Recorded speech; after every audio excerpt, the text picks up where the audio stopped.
Hello, ladies and gentlemen. I have a special guest, Larry Bernard. And How do, hosts uh, everybody?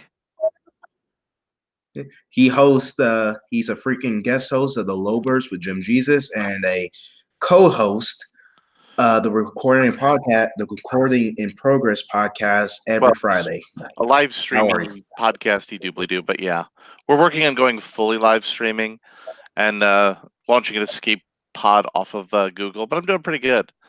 I saw Little today. Little was, How was it? it was fine. It's taking a well-worn Hollywood trope, made a couple little interesting tweaks with it. There were some weird things in it. And there's some jokes that I enjoyed, but I'm sure would be funnier to a more urban demographic.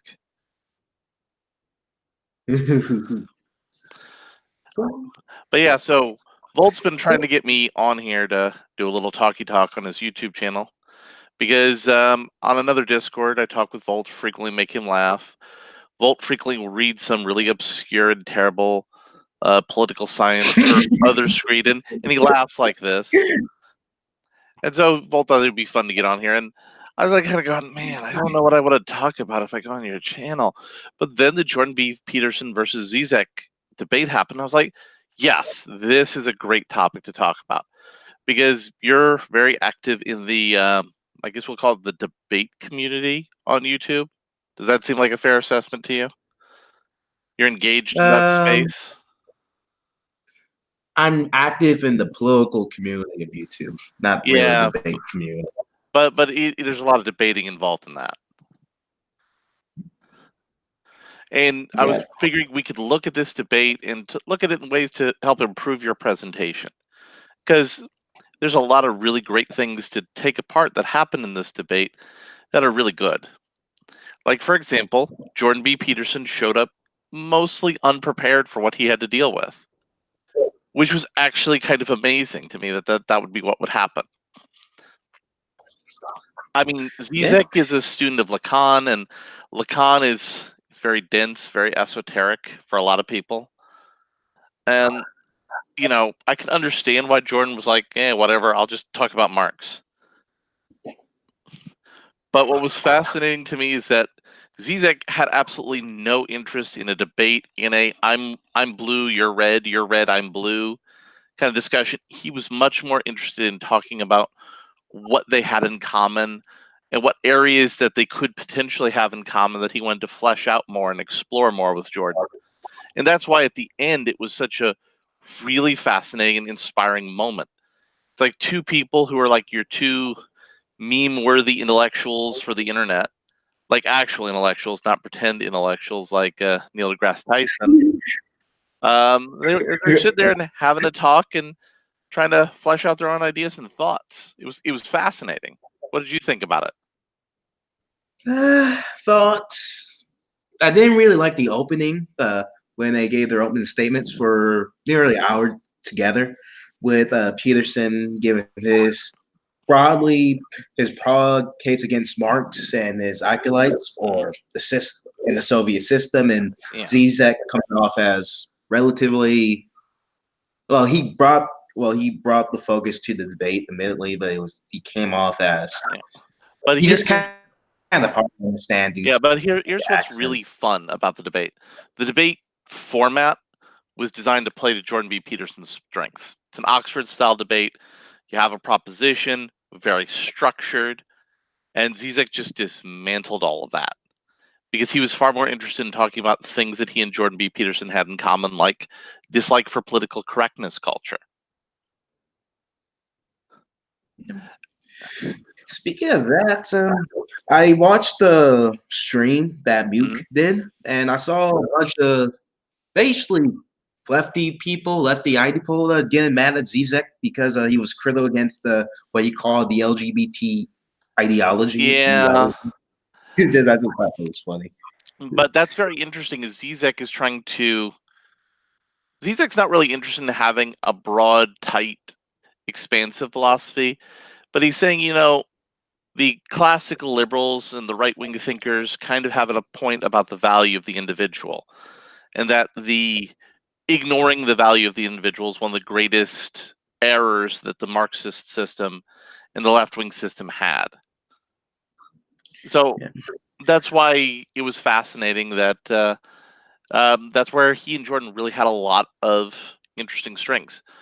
I also like the fact that he and Jordan talked about what Jordan defined as postmodernist, and while he didn't agree with the term, he certainly understood why Jordan used that terminology, which was again fascinating. And yeah, just I kind of just like how it just sort of just evolved into a casual conversation. You once pointed out to me how Jordan Peterson was really uptight, but really aggressive at the end. He was like relaxed, just But here's something enjoying. fun. Watch like his debates with Sam Harris or other people where he's actually fighting. You'll notice he's uptight for most of those debates. He's very defensive in his posture, but he was very relaxed. But he wasn't relaxed with Zizek because he didn't understand what he was in. And you could tell that in the first rebuttal where he came back, where he was just like confused. You could see the confused look on his face for like the middle third of the debate as he was slowly processing towards understanding. So, you know how I often talk to you about, you talk to a lot of lefties and you have a lot of discussions with lefties that you are much more charitable than I am. And I said, these are people who are not debating or discussing in goodwill and in good faith. This is an example of a lefty who's discussing in goodwill and good faith. This is a perfect example of what that kind of thing looks like. I would say that Zizek is probably more accomplished as an intellectual than Jordan. I would imagine Jordan is probably more accomplished as a clinician and as an actual classroom educator than Zizek is. But since they were in Zizek's domain, you also notice he wasn't really punching down. He wasn't really getting on Jordan Peterson's case for the fact that he was not as practiced in this realm of ideas. And that's a very key signature of what somebody who's debating from a position of goodwill and good faith looks like. I guess Peterson should study Hegel a bit more to prepare for. Yeah, but Hegel is really hard. Is he hard as Marx? He's harder. Wasn't Hegel was more interested in the more historical process than the. He's more interested in the historical history of knowledge, histories of ideas, histories of thought, which makes him kind of esoteric to kind of get into and dig into. I was talking to another friend of mine online who we kind of talked about Hayek versus Hegel. While Hayek has a much more important set of thoughts, they're nowhere near as focused. Whereas Hayek's thoughts were very focused and were very sharp and very poignant for the problems of the 20th century. Okay, Hayek. Actually, Hayek. I think Hayek hated Hegel. Yes, but now we're looking at Jordan Peterson and Zizek, and these are the intellectuals who are some of the key components to influencing how we think of the 21st century. There are a lot of pretenders, but I think that Peterson and Zizek really are thinking about the problems we have, and they're really putting an effort into thought. You also I put you on DM chat Yes. a few weeks ago, and you became active in it. And you pointed out that Peterson is much more closer to a solution, while Zizek is more of a diagnostician or just analyzing social ills. Or the 21st century spaces today. And like that gets into the whole the existential nihilism crisis. Peterson's trying to go to the solution that Confucius was the one who did it. Like, well, if nothing has anything meaningful in existence, act like it does anyway. And that's really what Jordan Peterson's thing is. Like, if there's no meaning, act like there's a meaning. And more importantly, here's the kind of meaning that has value. And it should have value to you, it should have value to your family, and it should have value to your community. Not the Ubermensch, or you, I don't know, seek to create your own value system. Yeah, Nietzsche, we still haven't caught up to him intellectually in places. We're still underway. We still haven't caught up to him intellectually. He's still he, like Hegel, is very difficult to understand. I mean, you can understand him, but it takes effort. It takes work. And also, who's the one that they're crediting for Clown World? Not Kierkegaard. The one that begins with an S. God, it's gonna bother me just a second. Kindergarten, like No, the other, like Schopenhauer. oh, not Schopenhauer. Now I have to look this up because it's gonna bug me. So they're saying Clown World actually comes out of an older philosopher who told a story about how there's this theater that's on fire, and the clown's the one who comes out to greet everybody and talk to everybody about it and try to get them out of the thing, and they all laugh and applaud.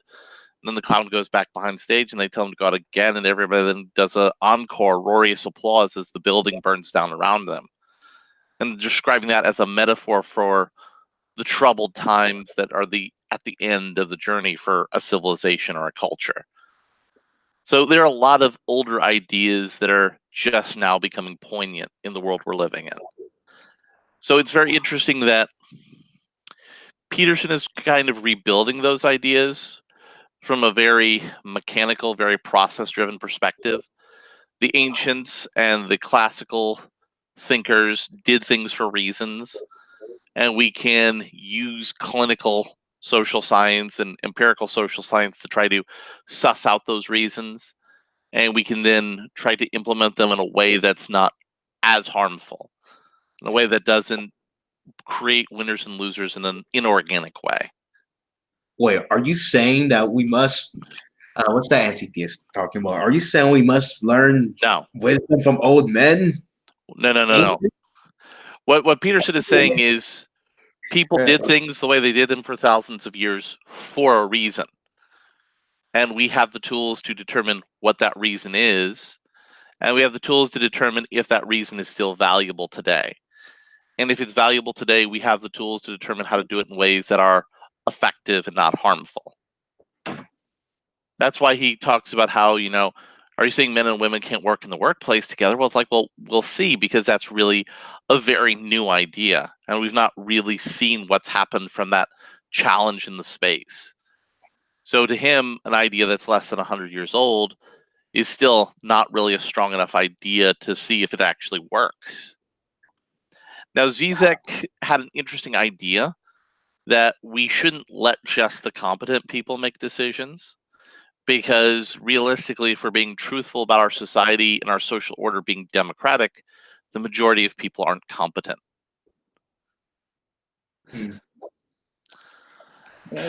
So what else did you take out of it? Just, I kind of like where they discuss happiness, and Zizek pointed out that people are not really seeking happiness. Well, what they perceive to be happiness just often trends on the path of self-destruction, like this. Well, not exactly. He didn't exactly say that, but that's what I got from it. And then they talked about happiness as like a state of grace that you could achieve. And I thought that was a really beautiful idea of trying to define the concept of happiness. But then they agree that happiness is really a byproduct of a experience, or Well, something yes, on those. but so's grace if you get right down to it. Grace. Yeah. Other interesting aspects is where they talk about God, where they talk about Christ becoming an atheist on the cross, and he actually got Jordan Peterson to actually engage with that idea from the theistic perspective, which was very fascinating. Yes.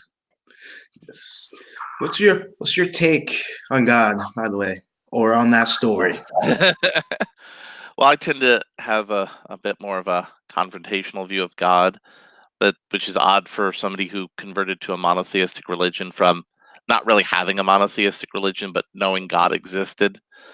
I don't tend to view God as omnibeneficent, and I don't think the Bible truly states God as omnibeneficent.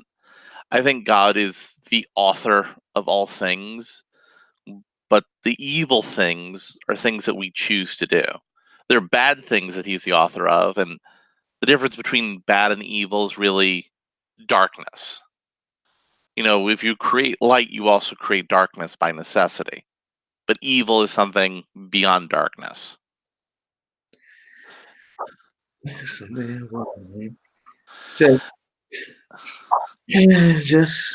you said also your confrontational view on God. Just you said he's not Omnibeneficent. One of the theological principles about defining God philosophically is that he has certain traits. He's all powerful, he's all knowing, and he's all good. And various theologians argue that if he doesn't have those three traits, he's not God. And I argue that that's kind of a stupid perspective, because that doesn't even apply to all the different concepts of God. Like, for example, the Zoroastrian God isn't really all powerful, but he is kind of all powerful. And he isn't really all knowing, but he is an omnibeneficent force. Because he represents the choice to do good. And the way they taught that religion, it was the good path, which was the path towards divinity. And the bad path is the path towards darkness. He also once states that under classical theism that the Greek views our God as a manifestation of reality or the human condition. Well, so if we go back to the classical era, they didn't view truth the same way we viewed it. They tended to be a lot more about literal and more metaphorical truth than literal truth. And it gets into the whole cultural concept that still exists in the Mediterranean today about bad omens, and about how if you are to talk too highly of yourself, bad things tend to happen to you. So when people were truly successful, they would say, well, Athena gave me the wisdom to succeed. That way they weren't trying to outclass the gods, they were just trying to be humble and giving credit to the gods, which kind of gets into some of the different mythologies where, if you said you're better looking than the goddesses, then, you're going to have a bad time. And then somebody's going to steal you from your house, and it's going to cause a giant war, and everybody's going to die, and it's all your fault. No, that sounds like the Iliad. That is the Iliad. That was the point there. I was making a classical reference. And yeah, so how we view God after we crossed over through the Axial Age, where the Greek philosophers, the early Jewish thinkers, the early philosophers occurred in the dawn of Christianity, it changed how we view God, divinity, and spirituality from a metaphorical truth to a literal truth. So it's not enough for Christianity that Christ metaphorically dying on the cross represents God's suffering to redeem men's souls. It needs to be literally true. And that in turn leads to a lot of the conflicts we have today in society, because we can't have a discussion with people saying, well, maybe the Bible's not literally true. Maybe it doesn't have to be literally true. Maybe it could be just metaphorically true and be just as valuable, maybe even more valuable. But we kind of like differentiate the different sects of Christianity. I know the Eastern Orthodox tradition kind of view God or the Bible as more metaphorical. They do. Along with the Catholics too, but I think they're they view the Eastern Orthodox as fun because they view it as both metaphorical and literal, and that you have to pursue both truths. And the Catholic interpretation of the Bible tends to be more literal than metaphorical, though they've kind of muddied that over the years, and the Protestant denominations have been mostly literal. Yes, metaphor. Also, for the audience, whoever might be watching, I don't know how many people are watching. You want to define what is literal and metaphorical for the more uneducated viewers? Give me a second. You guys, I'm sorry I had to do that. Just give me a second here. Luckily, there's Google. Literal language means exactly what it says, while figurative language or metaphorical language uses similes, metaphors, hyperbole, and personification to describe something, often through comparison with something different. That's literal versus figurative. And metaphors generally tend to be the language that Nietzsche used, is very metaphorical and figurative. because that's the only way that he was able to really get to and iron out and develop the truth that he was speaking to. What was the truth that Nietzsche was speaking to overall? What do you think? What's your take? Well, I mean, at the end of the day, it all comes back to the death of God. That we built our ideas, our thoughts, our laws, our order, our social structures around a hierarchical, God based social norm. God was removed from that norm. We replaced God temporarily with the state in the broader span of history, but the whole edifice is crumbling. And the clown world phenomena we experience with things like President Trump is part of the crumbling and decaying of that edifice of people groping in the darkness for meaning and purpose where there is none there to be found. And Nietzsche wanted us to embrace the challenge of that darkness, even though he found the darkness bad. He found the challenge to overcome it as something that could be better than what we had before. It could be worse, but he felt there was a better way forward. There's a better way. Do you feel that a man owned the sweat of his You're really you're quoting Andrew Ryan, man? Really? Yes. Yes. You see, that was totally the wrong place to do that. That little stitch in. You know, you needed to at least, probably segued with an Ayn Rand, and then we could have gotten into "Would You Kindly." Okay, I just felt that was a good moment. And what I love about Andrew Ryan so much is he was He's a supposed to be a partner. villain.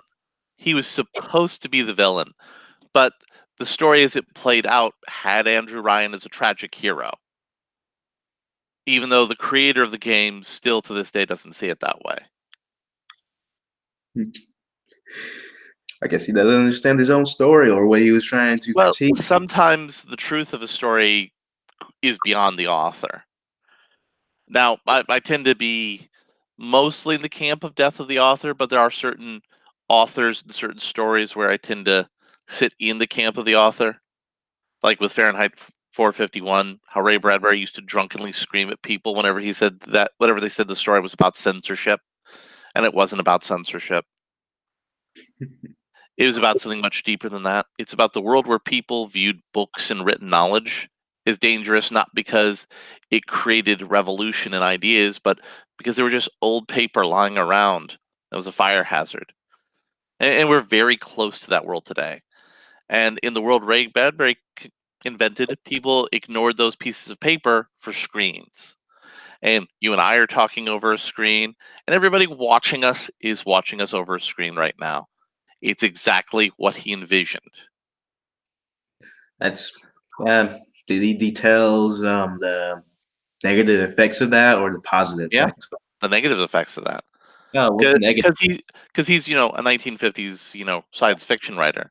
He doesn't talk about this whole thing with screens. It could actually have good effects. No, we're focusing totally on the negative effects, so we can highlight an issue in society.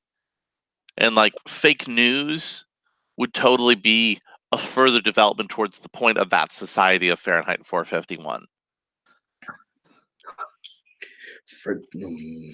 Oh man, I probably should read more fiction then. You should. And that's something else about guys like Hegel and Nietzsche.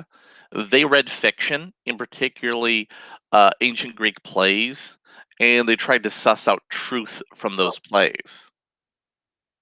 So, like going back to Little had a message, and once you understand the way to watch American movies, you usually get that message in the first 30 minutes of the movie.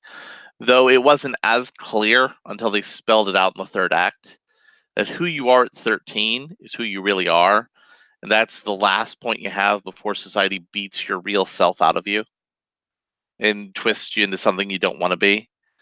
So you need to just be that person, that kid that you wanted to be inside you. That's a terrible message.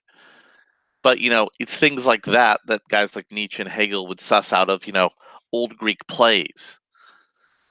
And when they would describe something in the plays, they would talk about what those emotions and those thoughts meant and what those emotions thought were meant to communicate to the audience and then build from there. Mm. So in addition to not reading terrible political philosophers and political theorists. Well, they're You not need to read. all They're not terrible. all terrible, but you've read a lot of terrible ones. But you need to read good books. I mean, obviously, George Orwell's 1984, Animal Farm, and A Brave. Actually, I'm reading Animal Farm in my high school English class. Yeah. So, what do you think about Animal Farm so far? Well, we haven't really read it, but she gave like a PowerPoint presentation while I was writing a No, note. no. Well, we're about to read it next week or this week or whatever. But What you should do is, since you do know a lot of folks, have a lot of friends on the internet who know about the history of Lenin and Stalin, maybe power through like a Lenin and Stalin history primer, and then read Animal Farm, knowing George Orwell was a socialist who was vehemently opposed to Stalin and Stalinist ends. I got a biography by Stephen Konkin, that Hoover Institution guy. Exactly. So you say you read that, and then you use that to focus in on Animal Farm. Although that also focuses on the interwar period and his dealings with Hitler. Fun fact, Animal Farm focuses on that too in part. Oh.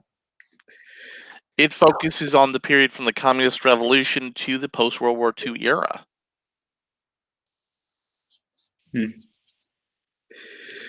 Stalin, Trotsky, both terrible men. Horrible men. Yeah. But also, science fiction develops ideas that, society doesn't even necessarily have in their head yet. And then, you could read from that and you could think, well, what if we have that thing? Like, and this is going to be a quasi sort of spoiler. So the Orville had a thing where they took a cell phone from somebody from our era, fed it into a 24th century computer, and made a perfect simulation of that person based off of just what was in their cell phone. And if you remove one detail, it ceases to be that person. So what does that mean about the data that we're sharing? If it could be used by a hypothetical perfect future computer to clone us? What does it mean about the things we're sharing with corporate entities? Yeah, now I want to destroy my phone now. Thank you. But you see, that's the thing about reading fiction. A fictional story can focus on something, and then you can expand intellectually off of it using non-fictional resources. And that's kind of key to political theory as an academic discipline. A lot of them focus on Westerns in American schools, because a lot of Westerns are basically the foundational myths of a community. And it talks about how those foundational myths of a community, as told in the Westerns, generally tend to be evocative of biblical foundational myths, and how it then speaks to the later political mythology of the country, both in the time it's set and the country in the time that the movie's being made. Or, to eloquently put it as it was in The Man Who Shot Liberty Valance, when legend becomes truth, print the legend. But I feel like that's being break down because they're white males and they shot some Indians at some point. Well, you see, here's the fun part. The kind of cowboy movies that they use for that generally aren't about that sort of thing. Yeah, but that's current society trying to tell us, and yeah, Well, that's no. terrible. We're talking about the cowboy movies that are used by academics. So it's things like Unforgiven. And Unforgiven focusing on, guns, sex workers, and how we, lionize those things mythologically and other things. And Clint Eastwood is completely deconstructing the Western mythology he built in that movie. And, how a drunken, violent sociopath who found his way to God, but then has to become a drunken, violent sociopath to restore justice. What does that say about the broader nature of things? And his character then disappears to become like a wealthy San Franciscan. So they would talk about, what is that restoration of justice and order through violence, and then leading to commercialism in San Francisco trying to say philosophically.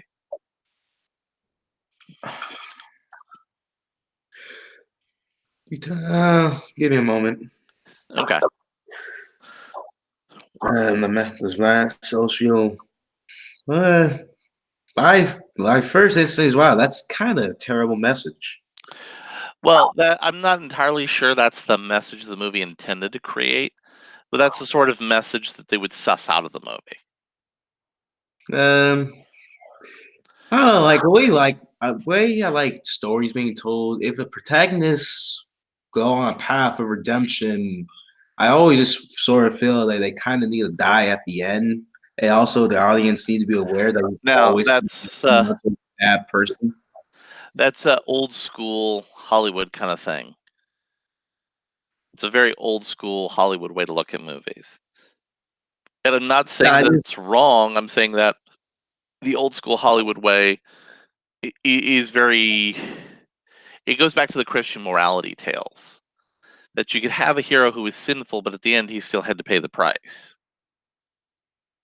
just And that the lesson is how you seek redemption, but also that God's price still has to be paid.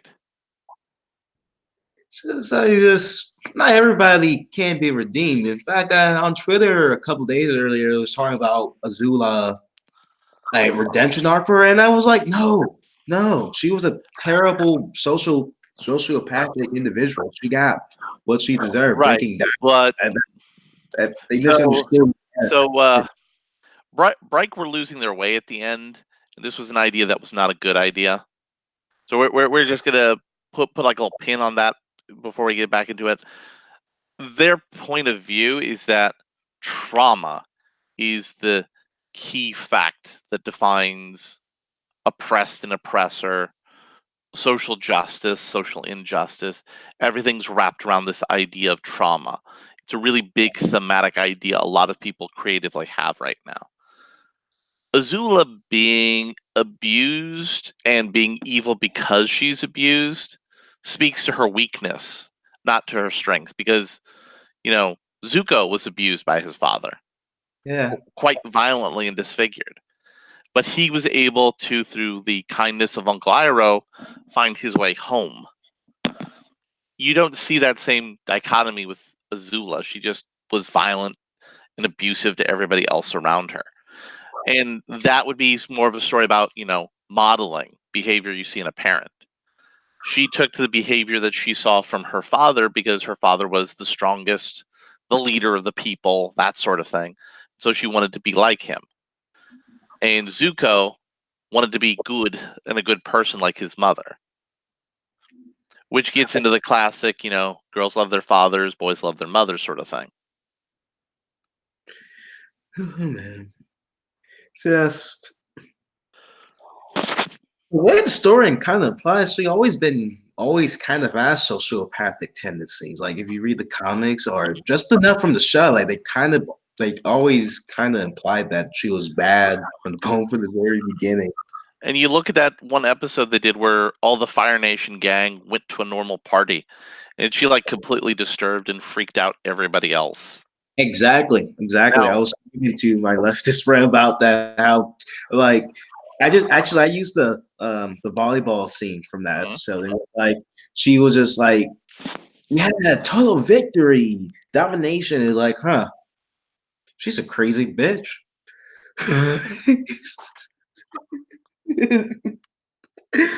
just, just, yeah.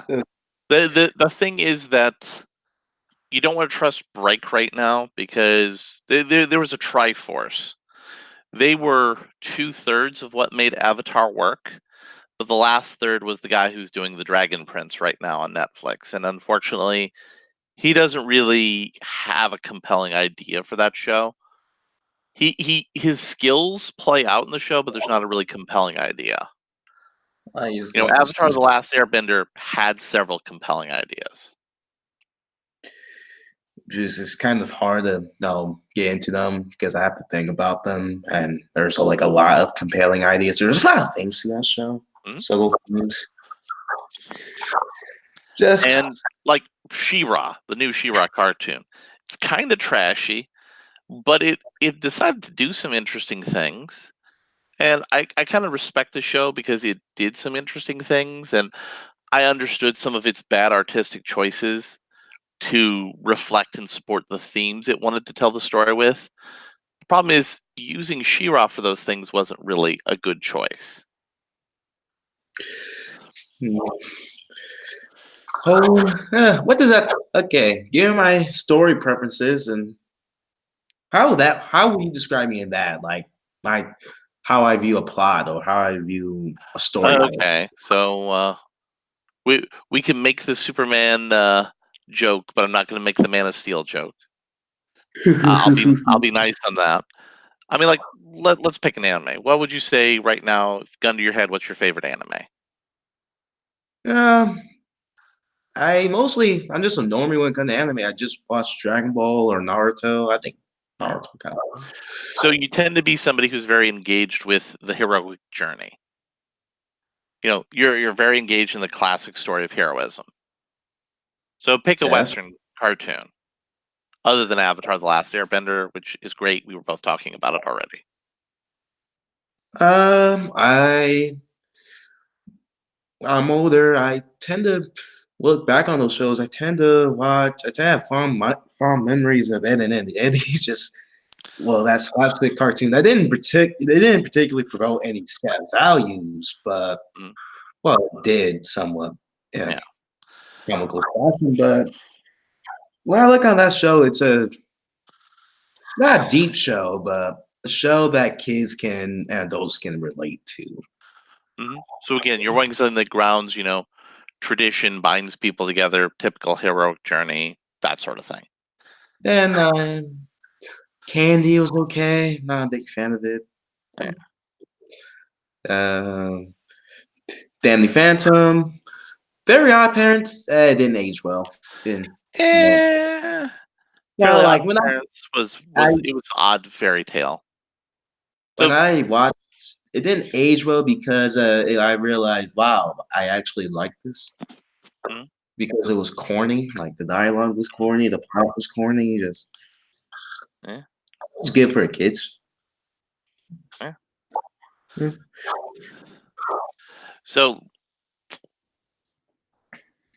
that's kind of the engaging sort of aspect of that. So like, cartoons, regular TV shows like Empire, people who are into political philosophy take the philosophical tools and the philosophers that they have in their toolkit and then apply like pop culture, and they use the meanings created by those shows to contextualize and examine broader social meanings. Okay. Since I watched Empire since it came out, because both of mom thought it was like a movie. The way the trailers, it was almost seemed like a movie. But I always maintained the first season was the best season of the show. I still Partly, haven't watched it. your thoughts on it? I still haven't watched Empire. You haven't watched it? No, Okay. The because first thing, it's really not something that interests me. Like I wasn't really interested in The Sopranos, though I really liked the actors involved. oh, And the mafia stories, like if you've seen one mafia story, you've more or less seen them all. And Empire, based on what I've seen, it's kind of a mafia story, but the mafia instead is the recording industry, which is also kind of the mafia. uh, it's more like the reason why I think the first season was good because it actually did focus on the issues of the black community, the the issues and the familial bond that the black community had in the very first season. The reason the traditions were the mother concerned about their sons. I thought that was pretty good. I thought that dynamic was really good. It has a progressive tone to it because the father was homophobic for a while, then he changed his mind, and just I thought that was good. I thought that was good storytelling overall, like the story they were reading together. But as the series progresses, it got more dramatic. Like it got more dramatic and more predictable. Like it Mhm. started to more reliant on soap opera tropes. Just it's a soap opera overall, but it just already became more obvious as the series progresses. And it's still like the number one show on Fox, so in terms of ratings. That's So, more because it's very good at playing the demographics.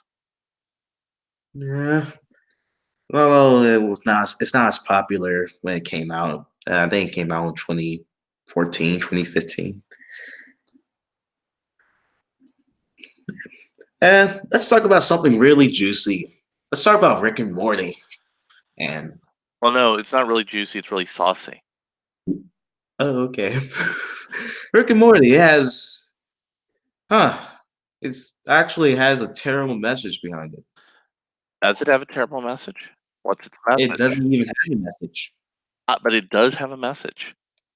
Just And what is that message? well, first of all, it's part of the current fetishization of intelligence in our modern society. And they don't even do a good job making fun of that, does it? And Rick and Morty is self-aware of that fact, and it makes fun of the people who are a part of that, but they're too stupid to realize that. That's kind of part of why Rick and Morty is just too smart for its own audience. Wow, that's. I think that's even big brain for the writers of those episodes. Well, yeah, no, the writers are again people who also fetishize intelligence, but they're not smart enough to write intelligence. So they have to intellectually kind of wink at the audience, but the audience is too dumb to realize the winking. The hero, oh, but yeah, hopefully it'll go somewhere about how shallow those characters are and how I don't know how Rick is an actual terrible person You see, by you see, some of the things that I want to see if I were writing Rick and Morty is I want to see Rick and Morty meet a Doctor Who analog. They've already met the modern superhero analog. I would love to see them meet Doctor Who. And Doctor Who and Rick having an asshole off. I think that would be fascinating as an episode. yeah. But Wait, they met. I think that's too funny for the writers of Rick and Morty to do. Because I think they're trying to be too edgy 5U. Just the event. I didn't really like the superhero movie thing that episode. Partly Why not, though? It was all about exposing Rick as a giant asshole. And also yeah, the concept of superheroes as people who would naturally be giant assholes. Well, I mean, if you're a pretend smart person like the people who write Rick and Morty, heroic people have to be assholes. Because what would it mean if heroic people weren't assholes? And they well, were assholes. The unheroic people, the cowardly people, the people who mock heroism. What if they're the assholes and the heroes aren't the assholes? Well, then literally everything you're doing is wrong and terrible, and you're a horrible person. You can't own up to that. So clearly the hero must be wrong, just like Principal Seymour Skinner would have told you. just maybe Iron Man. Maybe the Iron Man's a true asshole. He That's is, what I but he's think. also a true hero. And that's the thing. You No, can be an asshole no, and a hero. But Rick and sort of. Morty assumes you're only an asshole. And that's why Rick and Morty is dumb. So, man, yeah, I think it's a. Also, like how the modern fan bases like to talk about, oh, well, the Joker's a gay icon now because there's an Right. association with clowns and transvestites. Wait, Joker is a gay icon? Yep. Clowns are No, associated with queerness.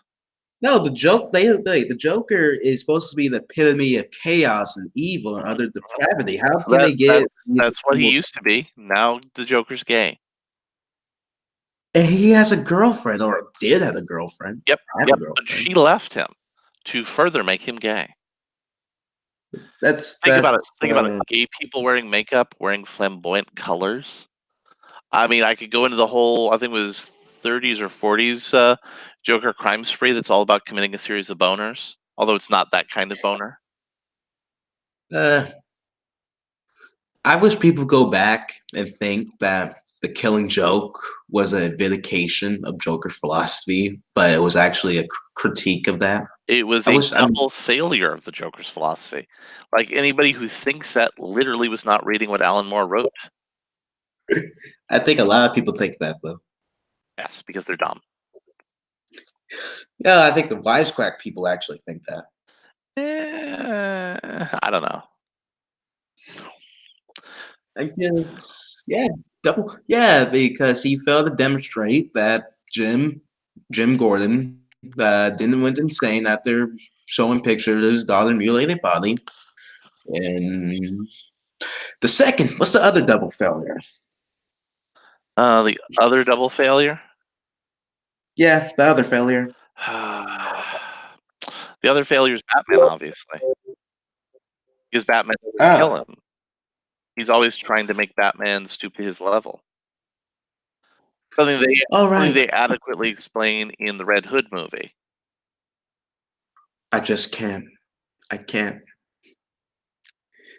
I can't go on that path Yeah, again. where he explains to Jason, like, yeah, listen, if I cross that line even once, I just keep crossing it.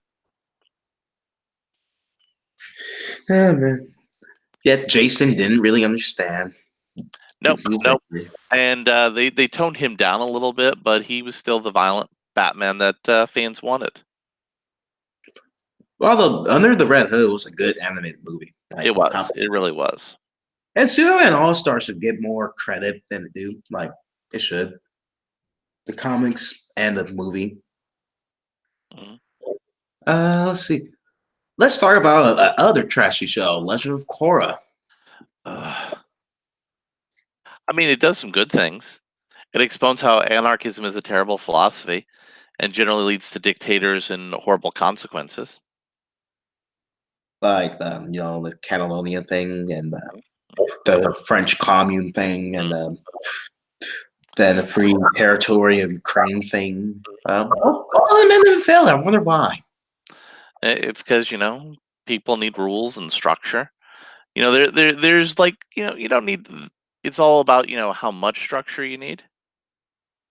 But yeah, yeah, that's a thing. Did you ever flirt with anarchism like in your younger years The or no? closest I came to being a minarchist ANCAP fusion. That's as close as I got. And you realize that anarchism is kind of dumb. It is. It is. And on Legend of Korra, the thing is, I still like the show.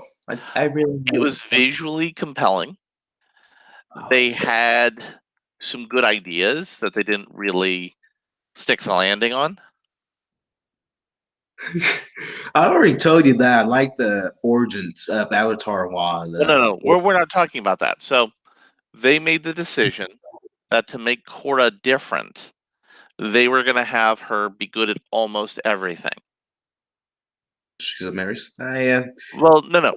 So here's the problem about that. So they made her good at almost everything except the spirituality and the airbending. But there could have been an interesting story there, which is what they started on at the beginning of season 2. And since they have this whole modern steampunk society, that could have been something interesting to examine. The conflict of modernity and the rising of technology, especially considering that the Avatar: The Last Airbender was so grounded in Asian cultures, and you could really have the Legend of Korra grounded in the late 19th, early 20th century Asian experience. That could have been really good, but the writers didn't give a shit. The creators didn't give a shit enough, and that was the problem. And that's the problem we have with a lot of pop culture media is people who don't give a shit. They want to produce something, but they don't want to do it well. To give you an example, I know you're not that into professional sports, but let's say you were running an NFL team and you paid your team the league minimum salary so that you weren't fined. Do you know how much money you would make off your team in no, profit? depends on the team. I would No, it assume doesn't that actually. If you pay the league minimum, do you know how much profit you will make? a lot. $500 million. It's not bad. Mhm. And most of that is your share of the collective profit of the league. So a lot of teams have done that until they made their fan bases so angry and hateful that they had to start, spending money on talent and developing a winning culture to eventually get the money flowing back in. Hmm. So that's the problem we're facing right now. Like people said, okay, I want to have a woman of color, trans James Bond, who's a paraplegic and also a Muslim. But they don't do the follow through. Like, okay, well, how does that work as a story? And so it's very clear it's trash. They didn't put in the work. They didn't put in the time. They didn't put in the effort. The fans are angry. A certain number of people buy because they're just going to buy the brand, but even that burns out over time. Uh, how this James Bond gonna be like promiscuous? Because they're like a Well, no, they hired somebody who's going to try to neuter James Bond, but that's because they don't understand what James Bond is. So but they're his dumb problem and they don't is like understand what James Bond is. So let's view James Bond through the correct prism of analysis. James Bond is a figure of the British class system, and he is upper class. But where he differs from people who are upper class is he was orphaned at a very young age. And so that makes him somebody who sees the inherent hypocrisies of that upper class, which is why he's a drinker, a womanizer, a gambler, and a sociopath with a purpose. He murders for queen and country. And that's at the core of the character. It's a critique of the British social system. And if you look at different eras, James Bond, they're very much critical or reflection on British society. This current era of James Bond with Daniel Craig, it tends to be a little bit more gritty and grounded, but there's still some of that at play. So if you make James Bond not white, he loses that element of mockery and satire of the British class system. So the James Bond, if you were like to completely reboot everything, the James Bond you would make today would be a guy who served in Iraq. He served in Afghanistan. He probably did his first spying mission for the British government in Libya. And those are his formative core experiences. And the British government now sends him out to go after people who are very much like the Yellow Vest movement or like the Arab Spring, but much more sinister. You know, like a Dr. No that can mobilize millions of protesters to disrupt social order, break down capitalism. And those are the people that James Bond would be going out for as the point of the spear. But he would recognize the point that they're struggling with. And they would recognize that James recognized it, and there would be a whole temptation of James Bond, which gets sort of into a whole medieval knight thing. He's the knight, he's going to fight the demonic dragon, but the dragon is like trying to seduce him, saying, like, you know, the kings of Europe are corrupt, but we can make you a king and you could lead the people through justness and wisdom. But James stabs the dragon through with the spear.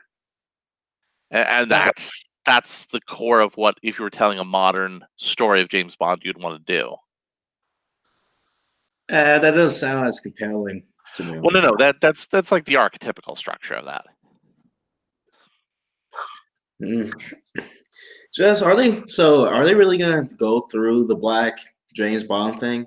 They Or probably are because they're stupid. but does that make you a racist? And worse, No, because a black actor could do well as part of James Bond, but a black actor for the sake of a black actor means they don't understand the character, and that means other things aren't going to be right, which is going to make everybody angry. Kind of like how the new Star Trek decided, hey, let's have Spock have a black foster sister. That was never mentioned for some reason. eh.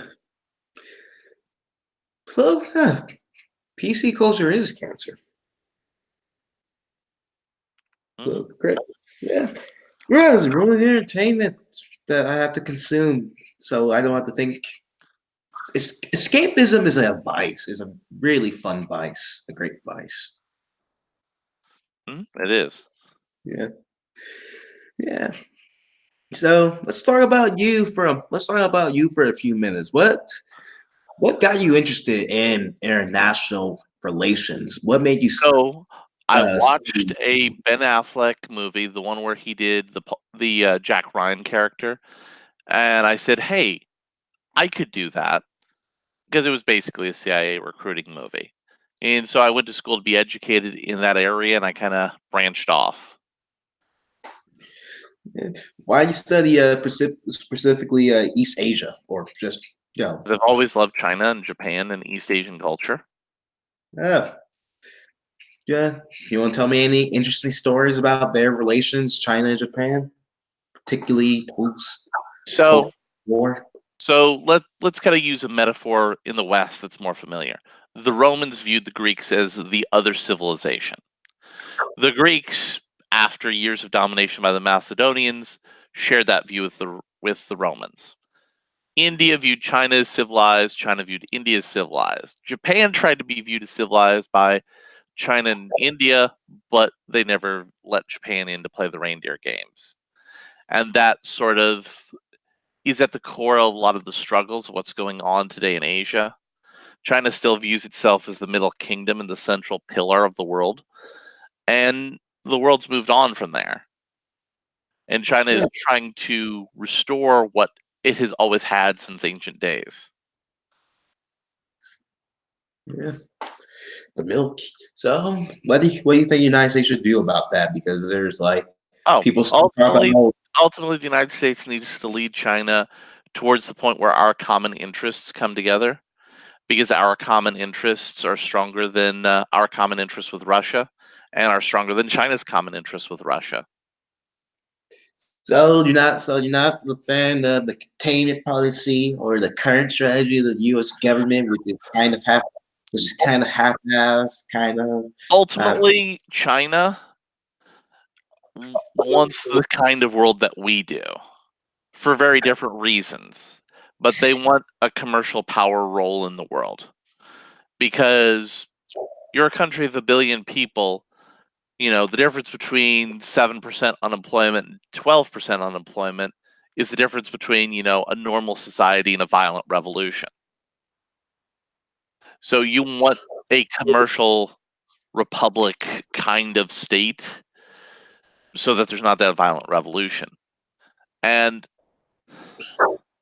elements of the Chinese government recognize that democratization is key to fully achieving that, but it's not a sufficient mass in the leadership of the Chinese government to lead them towards that point. And that's a role the United States could play as the premier global hegemon as of right now, but our government's too stupid for that.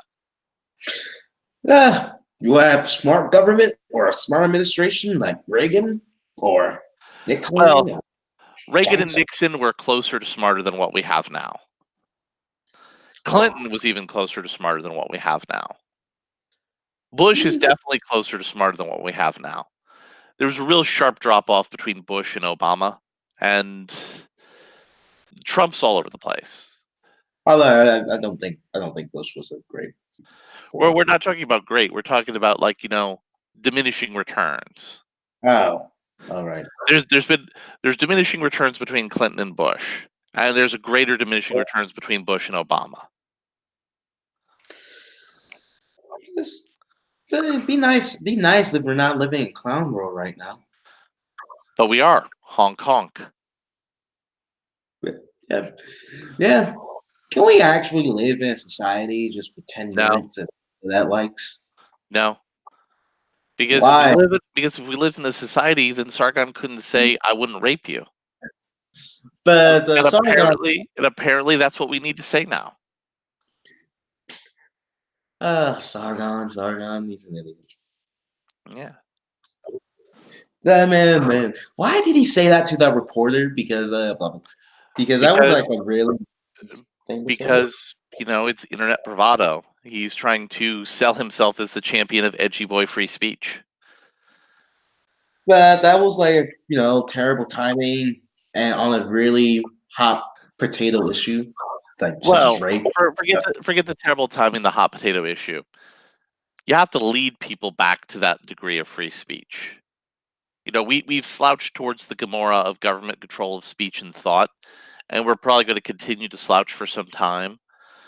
And you have to lead people back to the point at which rape jokes, while uncouth, are socially at least tolerated. But you can't go deep into the pool and jump straight into rape. You can't even jump straight to And we rape just make like anymore. almost. You can't even jump into straight into rape anymore like Goblin Slayer did to establish something as bad, because people have been ruining that as a cheap writing technique. Can we just go back to cheap homosexual jokes, making fun of them? No.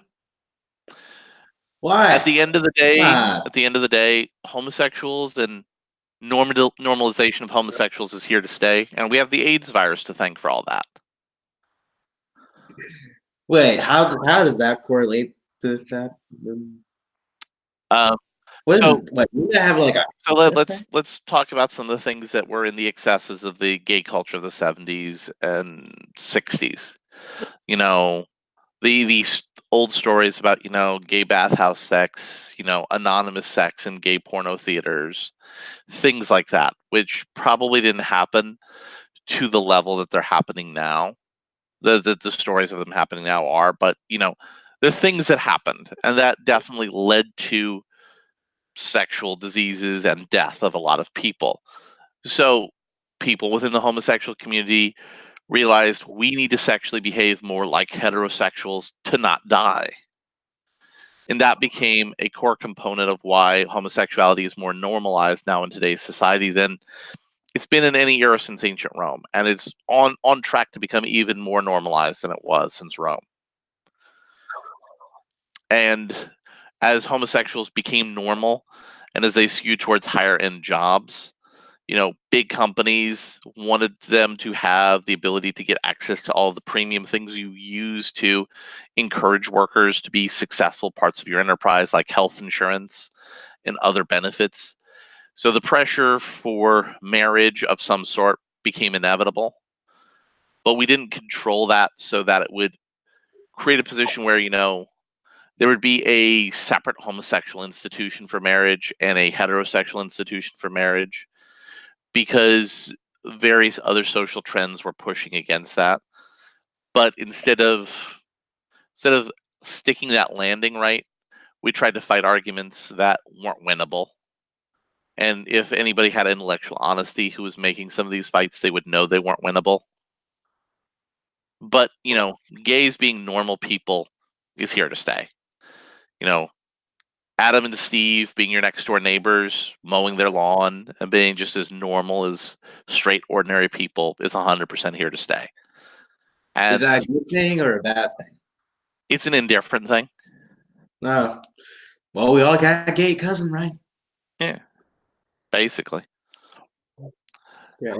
And also, the biblical prohibitions against homosexuality are less clear cut than they're made out to be.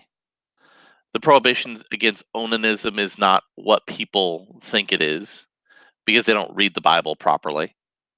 And the prohibition against man laying with man as he would lay with a woman is much more esoteric, because people are assuming it's a literal truth versus a metaphorical truth.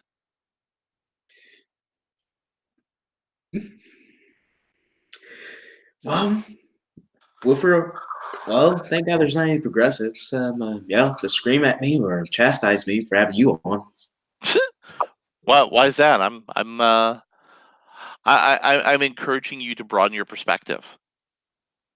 No, just pissed off a lot of people over my 2 years on social media. Yeah, I've noticed you tend to be a little bit of an edgy boy yourself, but I'm trying to provide you, some guidance and mentorship so that you can have a better journey to try to help people as the younger person to reach the end of the line in a more positive way. Yeah.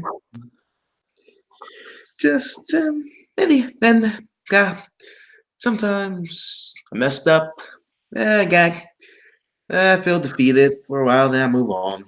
That's how the cycle works. But that's why we started off with talking about Zizek and Peterson. That shows you a model of how to make sure you're talking to the right, left wing, and progressive people who are going to be respectful of you, even if they're coming from a position of intellectual and chronological advantage over you. people who can have a conversation with you where they suss out your intellectual value and then bring you into an intellectual discussion where you can interact with them and have a positive intellectual growth experience out of it. I think people done that before, but I end up, I don't know, getting kicked out. Well, I question some of those experiences. Your mom, Jim and Baron both did a very good job of kind of framing you into a right position. No, just yeah, I was in the proprietarian circles and I got kicked out their server Well, yes, because I but pissed off proprietarianism is them. dumb. You need to develop a discerning intellectual taste. Right now, And right now you're eating the intellectual equivalent of Taco Bell when you go to places like proprietarianism. well, I got introduced to through True Little Tom, who's a pretty great friend of stuff. Then got Kurt on my channel for about 2 times. Think about having him on again. Eh. Well, But you see, here's the fun part. If you bring Kurt back on, you need to look at how you talked to him before and now look at how you've intellectually grown and try to see if you could frame and guide some things in new interesting intellectual positions. let's see, thing, the thing is, Kurt helped me. He sort of just broadened my scope like a lot. I mean, as much as I'm critical of you reading intellectual edgy boys, admittedly, that gives you certain advantages that you get exposed to ideas on the extreme. But it's much better if you find your own way to lead towards that point. That's not, you're reading guys who are like basically a half step separated from the Nazis. All right, who's the guy that actually? Yeah, actually, I think I read a Nazi. Well, Carl Schmidt, he's different. Yeah. Carl Schmidt's a bit complicated, but Yaki, yeah, he was an. I don't know what Yaki was actually. Samuel Francis, actually, I think he was a racist, like horribly racist, actually. Yeah. Paul Godfrey, actually, he's a good guy. Mm. Good guy. I mean, you talk to David Friedman, and I think David Friedman's more what you need to target for intellectuals. You need to target things that are at least more filling, even if they're more on the edges or the extremes intellectually. Things that have more filling, things that are people of goodwill and good spirit. Like That's David Friedman seems like he would be a cool guy to hang out and have a beer with. And also talk to you about, some of the nuances of economics and law and philosophy. Those are generally the people you should have a beer with, by the way. will you hang out with Thomas Sowell then? Oh yeah. Man, I'd love to see Walter Williams and Thomas Sowell in a bar somewhere, just drinking casually. Like, Yeah. having fun.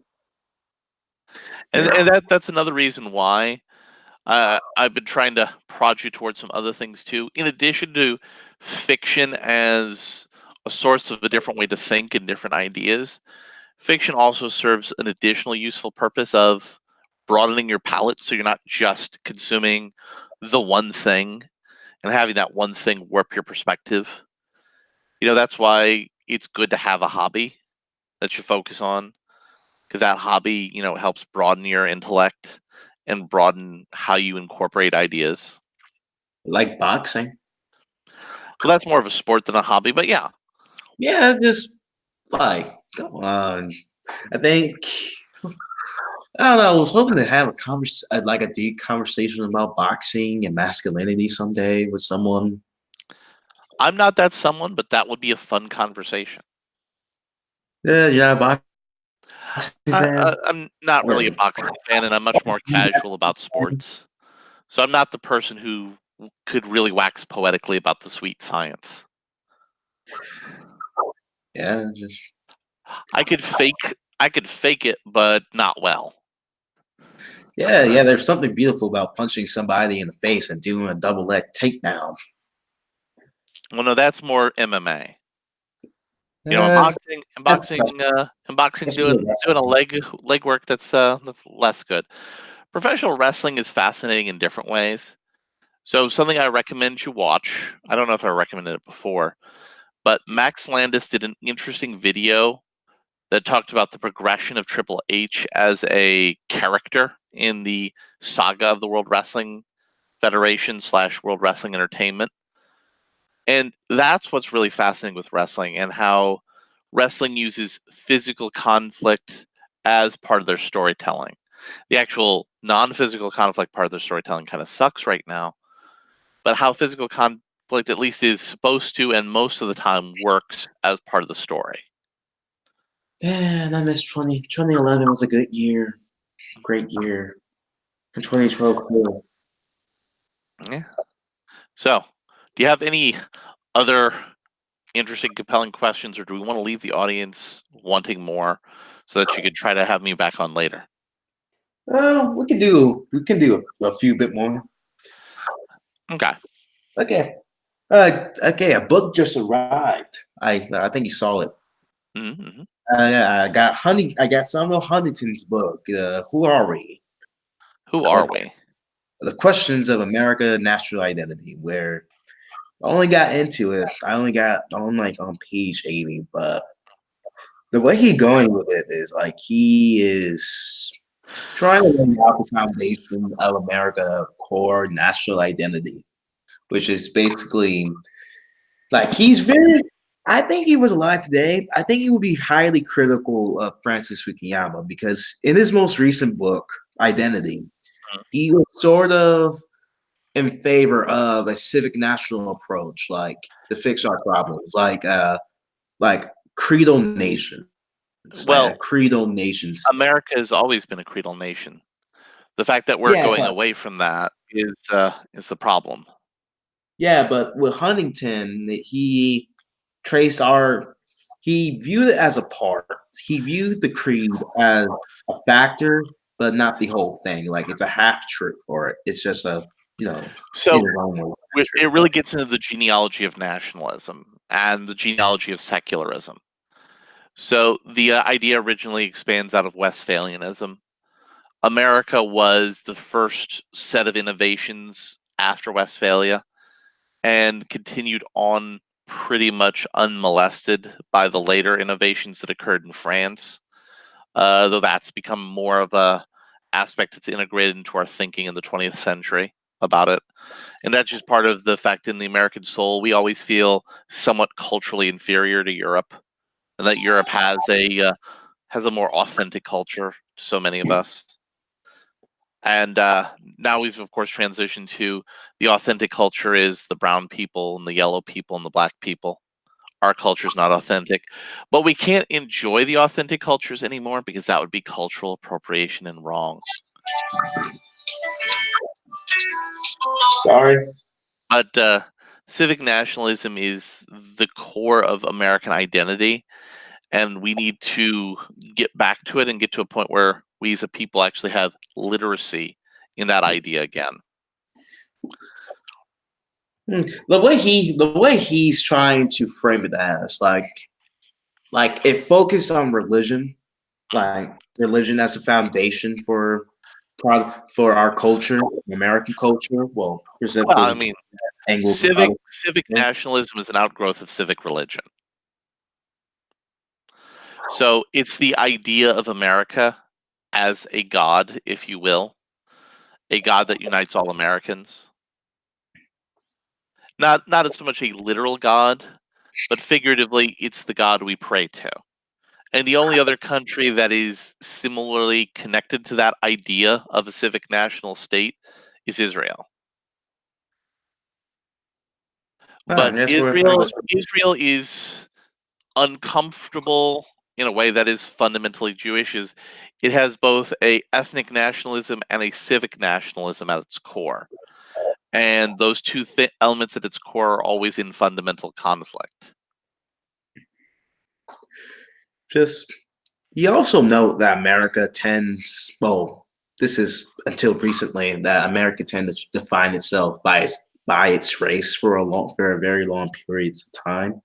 Eh, I Well, mean, yes, but that's a very superficial element of how America viewed race before. And the way we view race now is only really 100-ish 150-ish years old. Yes. Yeah, and too bad. That's just like the last book then before he died, unfortunately. Eh. So that's an important lesson, kids. It's always better to go out on top. Go out, die. It's better to die a hero than see yourself live long enough to become a villain. Well, it was just like I think the core of the book is sort of. I think it was largely. I think it was largely. I haven't gotten that far in the book, but I think he was just getting into these trends that he was observing, like especially the immigration, this immigration of brown people, and this how this was going to change the fabric of American society. And he also was critical of multiculturalism. He also there's a point that he made early in the book that multiculturalism can delegitimize the authority of the state. So here's a question: did that happen in the 1840s? No. Did that happen in the 1850s? No. Did that happen in the 1870s? No. Did that happen in the 1880s? No. Did that happen in the 1890s? No. Did it happen in the 1900s? No. Did it happen in the 1910s? No. So that fear is only valid if you can come up with a reason why the current wave of mass immigration is different than all of those prior waves of mass immigration. Well, okay. Here's like let me think about this for a moment. This is deviating from Huntington's. Again, I probably left out important context into that, but to use Victor Davis Hanson example, he viewed it there should be a guarantee that if you're gonna give a job to American, there's like a moral guarantee that you should give a job to American, like a native. So And let's he viewed it as a let's put a pin on that idea because Victor David Hanson isn't looking at the idea deep enough. Do you know why they're not giving jobs to Americans? they're too expensive. Let me use a very poignant example. You hear all the time that STEM jobs are a crisis in this country. Especially you in high school. Your entire high school curriculum is currently based around that crisis. Do you know what percentage of STEM jobs are filled? I want to say like Roughly 10%. 60%. 6% something higher. Do you know what percentage of STEM students get jobs in the STEM fields? Not a lot, maybe Roughly like 60%. Oh. So what does that tell you about the hiring of foreigners in those fields?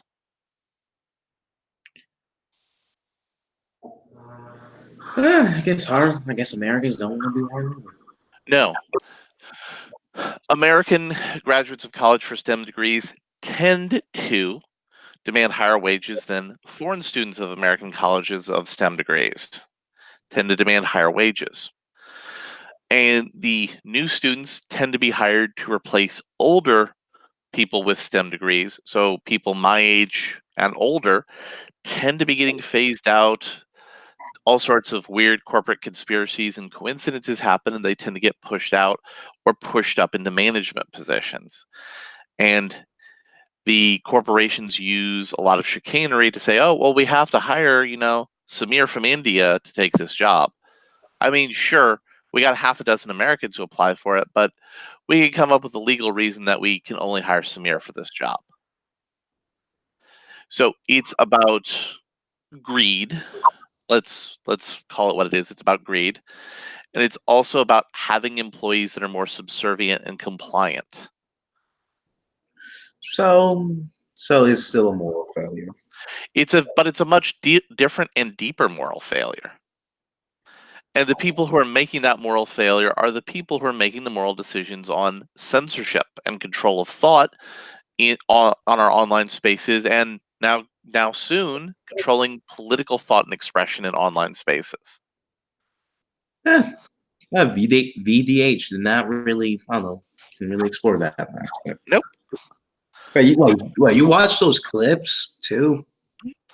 Now we then take a look at the low skilled to no skill labor that's coming from Central and South America. This is also not a new phenomena. What is the typical standard is if you're a Latin American country and you have a certain amount of social crisis, you push people north. You push people El Norte into Papa America and let them be Papa America's problem. So, number one, that's not a sustainable relationship to have with other countries in our hemisphere. But the United States government has made no effort to try to mitigate that because, again, and this is going to sound a little racist, but it's much cheaper to hire Pablo than it is to hire Jamal. Now, Pablo tends to be a lot more eager to work than Jamal.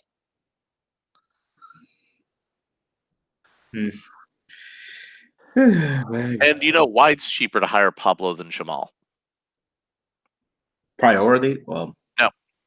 If you hire Jamal, you have to go through an entire elaborate human resource process. You have to post ads. You have to go through formal networks. Hiring Pablo, you can ask Juan and say, hey, do you have a cousin who can lay sheetrock?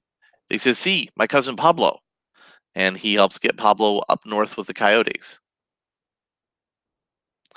So in addition to our crisis of immigration being driven by Central and South American countries pushing their poor huddled masses into our country, they also take advantage of the fact that the formal legal employment systems are very costly and very regulated and very structured.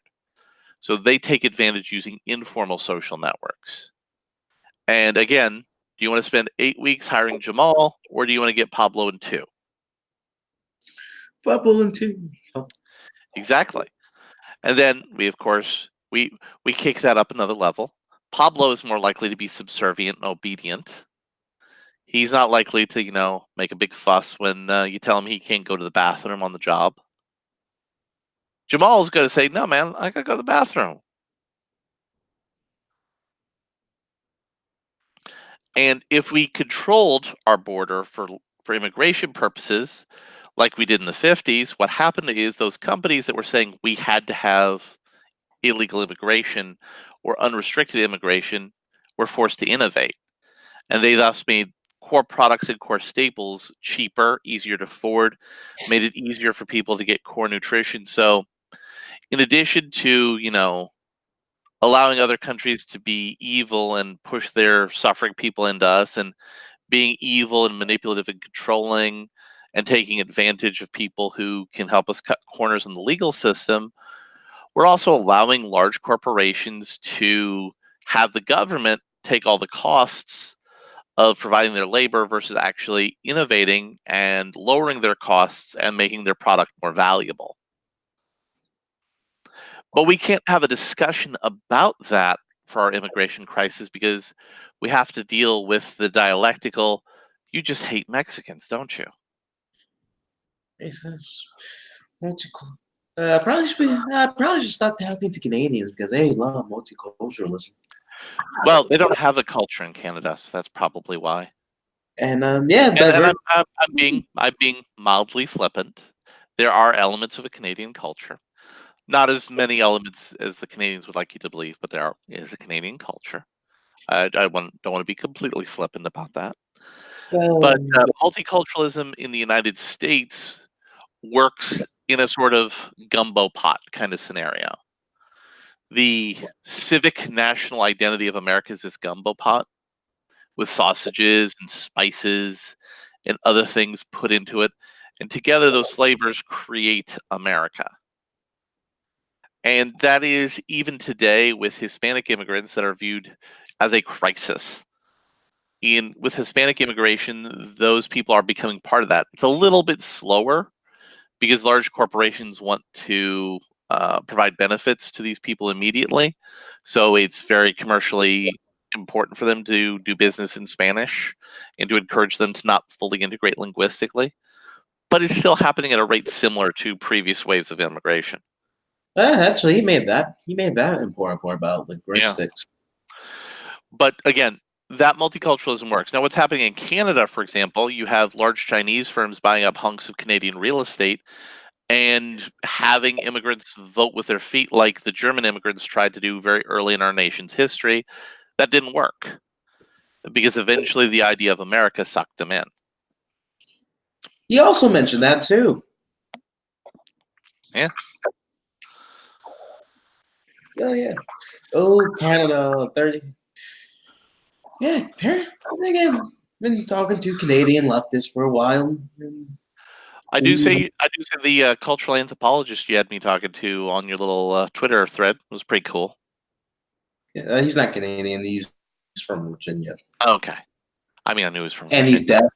I knew he was from Virginia. I was trying to move the subject away from Canadians because we don't want to we don't want to be too offensive against our leafy friends because Okay.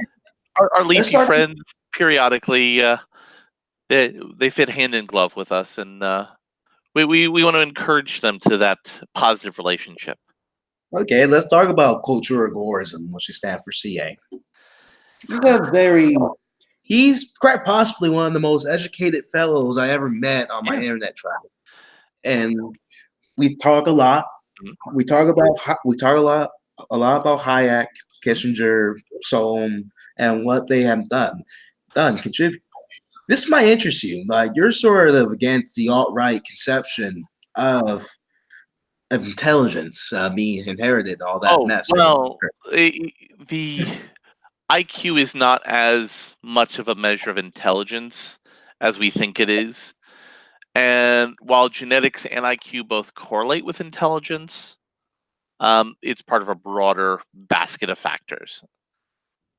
Yeah, but he takes a different approach since he's an anthropologist. That he views that he's a culture anthropologist, and he views that culture rules all. Like it's organic. It does. And he says that he's not really. I'm not really. I think he's very ambivalent about the IQ. That's sort of like his position. Like he doesn't view that as a source of wealth or a source of anything. He viewed IQ as whatever, but he views culture as a path to success. That's why he's really appreciative of Soul and what his work has done. Like Soul is heavily empathizing on culture, like in Black Ragnets and White Liberals. When blacks was migrating to the North, the people up there, the policymakers, not exactly the policymakers, but people who are just active in civil society, chose to somewhat immigrate the blacks that was moving up north, educating them, showing what not to do and what to do, like just eliminating the social pathologies that was plaguing the black communities in the South, which is basically. But then you also ignore the black elites that were in the South and Mid-Atlantic, which were a deviance from that social set of pathologies. Well, they didn't mention that. I mean, there used to be, up until the end of Jim Crow, an entire network of black-owned businesses. Many of them were on the poor end, but some of them were higher end and higher quality. Like in American Gods, for example, they feature Egyptian gods owning a black-owned institution of a funeral home. Those used to be incredible sources of wealth in the black community and tended to be very educated and very cultured centers as well. This is just to say that, But to the point about cultural ruling all, if you control for everything, and controlling for everything is problematic in quantitative research for social sciences. If you control it for everything, a black person will disproportionately perform worse in educational outcomes than any other person in that economic quartile that their school is in. So a kid in a poor black school does really bad. A kid in a slightly one step above a poor school still does bad. Go all the way up to the rich school. Well, the black kid in the rich school does way better than the black kid in the poor school. He does worse than the white kids and the Asian kids. And the Hispanic kids, again, controlling for everything, tend to do better than the black kids statistically, It is, and it's that's just a product of lack culture. the lack of value education. Although black parents tend to be active. It's Like it's more than just the value of education.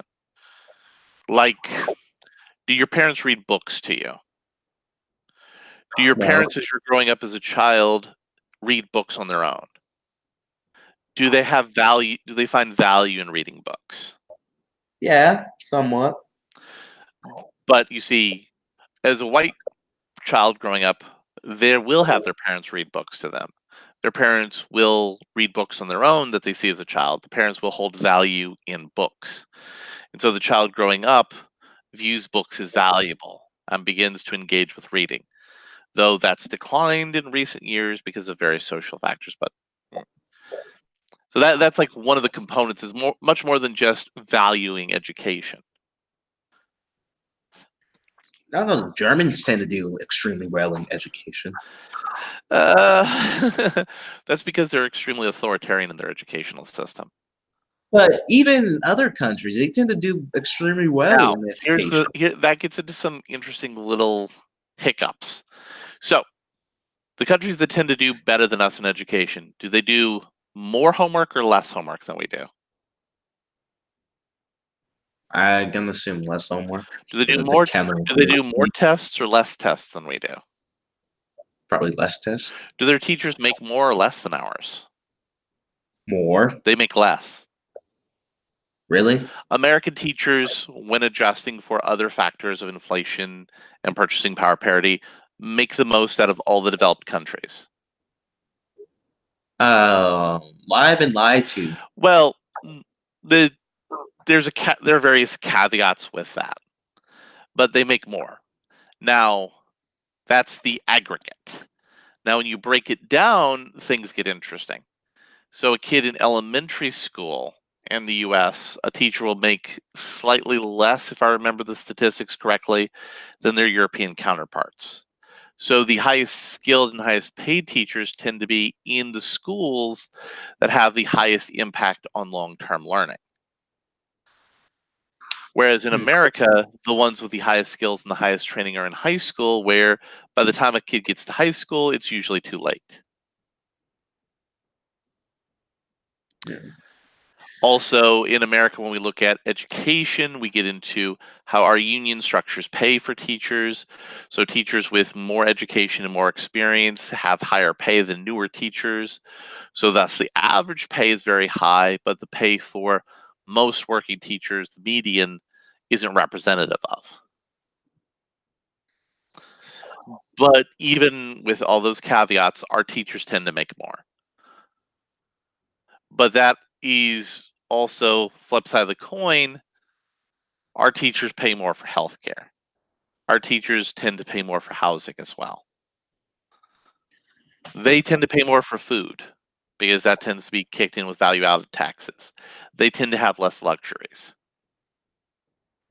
While they have more vacation time on paper, statistically, they spend most of that vacation time doing stuff around the house. The luxurious European vacations is a lot more myth than fact. Don't Europeans on average take more vacation time than Yes, Americans? but they don't use it for going on trips as much as the meme would have you believe. It does happen. It does happen more than Americans, but for the most part, Europeans stay home. If they have vacation time, they work on their house. They work on getting their yard caught up, especially in countries where getting your yard caught up is a very big deal, like Switzerland. Oh, yeah. So why do Europeans on average work less on average than an average American? Maybe such. Um, it really gets into a lot of the weeds for economic measures as to who works more or less. Um, they don't work significantly less than we do. Just on average, On average, they don't work average American. significantly less than we do, depending on which metric of work you use, and that's the key. Europeans tend to use metrics of work that overvalue their non-work activities and undervalue the non-work activities of American workers. Always gotta Because, be careful. because to quote Mark Twain, there's lies, damn lies, and statistics. And countries use statistics to make themselves look good. Well, that or looks terrible for us. Yeah. Mm-hmm. Well, we use the statistics that make us look good to internal groups. Those aren't as focused on external groups, whereas Europe and other countries are much more focused on the global norms.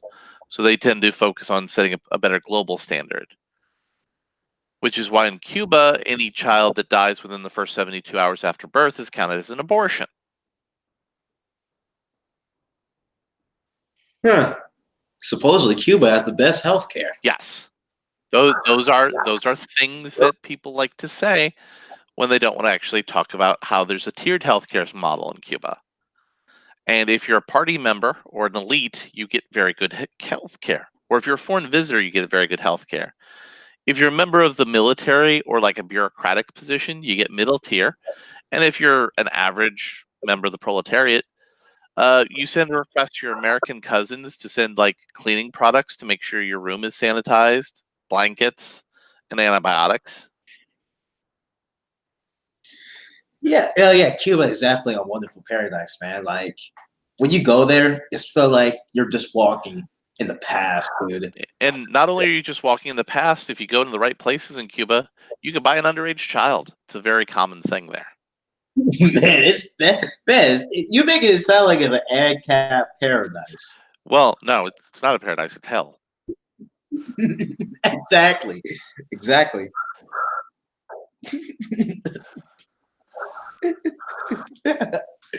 Wait, do the child consent though? Well, if you're selling a child, it doesn't matter if they consent. I mean, it doesn't really matter because that's kind of slavery. It doesn't matter if the slave consents because you have the force. So you're not gonna play off on that joke? No, because we're talking about deeper moral evils. So I felt it was important to call evil evil. Yeah, when evil actually matters, you call it evil. When the evil thing happens, you call it evil. Are we still living in clown? Are we out of clown world now? We're still in clown world, but the reason it's clown world to us is because we see the fire, and there's nothing we can do to stop the fire. We can't save people from the fire. All we can do is honk the nose. I don't know. Like, I think the average normal person, like, with common sense, with moral sensibilities, they tend to call a spade a spade. They're saying these things tend to be wrong. Like, not yet. That's the clown world hasn't reached a final stage. We haven't gotten to the point where we've choked on the excesses of the 60s and 70s and you have Reaganism come in. We haven't choked on the excesses of the 2000 and 2010s. So you're just saying like average common person are just slowly getting stuck into this mess? No, they're not willing to stand up and say we've had enough yet. But I just feel like a common person who's not involved in political circles or just immediately involved in their local politics, they tend to just Most have people like aren't involved in their local politics.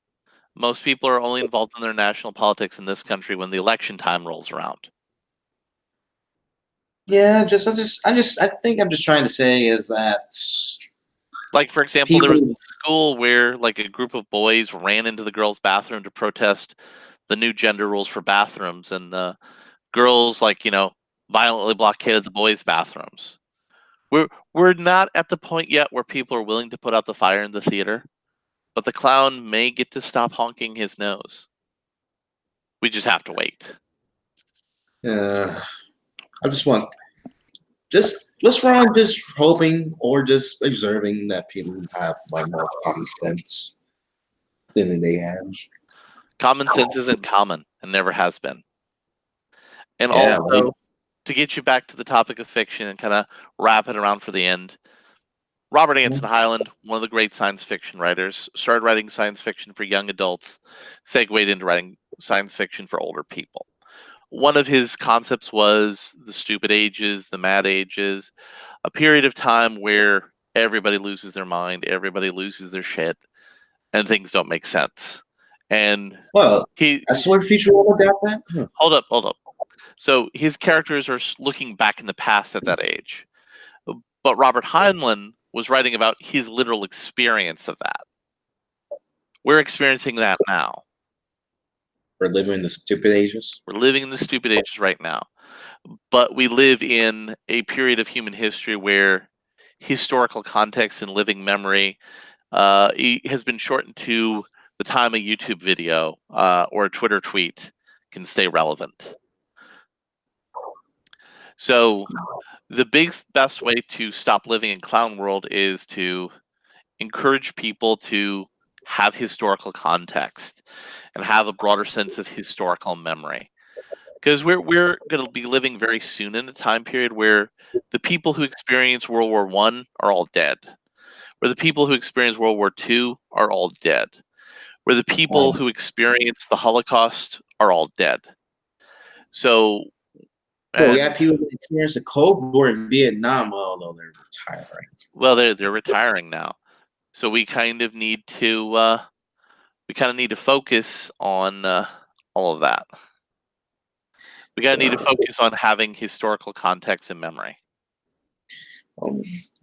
Do we need a? I don't know. I've been reading this book called "The Lessons of Tragedy in Statescraft," and the points it makes is largely a political text, but they do often, make callbacks to the Peloponnesian War and the Alliance and those people, Nietzsche.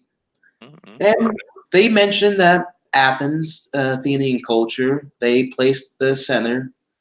They based their culture on the sense of tragedy. That tragedy is often, a call of action or a lesson a lesson to be learned.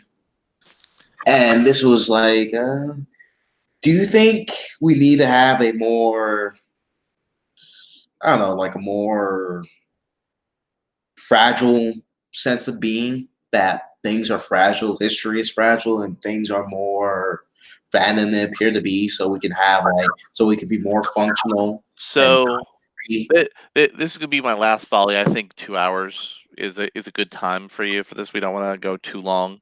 Don't want to overstay our welcome. But while he is a complex intellectual and he goes into hacker and chicanery, Nassim Nicholas Taleb has an interesting concept called anti-fragility, where he states that we should build our societies and our lives and our social structures around a principle of not being fragile, being something that's able to resist shocks and then being able to pivot to resolve crises and structures. And I think that's a good philosophical goal to start to work towards. But I'm just asking, just having a sense of tragedy, is that sufficient itself to bring? Oh no, because if you're going to use that sense of tragedy and that discussion of tragedy, then you're ignoring the point of Aristotelian tragedy, which is to learn by seeing an example done on stage or in fiction and done by others, and be able to take that experience and contextualizing it into yourself. If the world is truly tragic, then the world is meaningless, because tragedy being experienced by people isn't true tragedy. It's just a terrible experience. Well, I think the book I mentioned did actually mention that, like you just said. Anyway, I think we should wrap up here, because our good buddy Mr. Jim's going to be having a video soon, and give some time for anybody who's watching to maybe go hop onto Mr. Jim Jesus and watch his video. And we did 2 hours. 2 hours is pretty good. Okay. I hope everybody enjoyed themselves. Thank you, Larry, for coming on my channel. And we'll do this again. We'll do this again.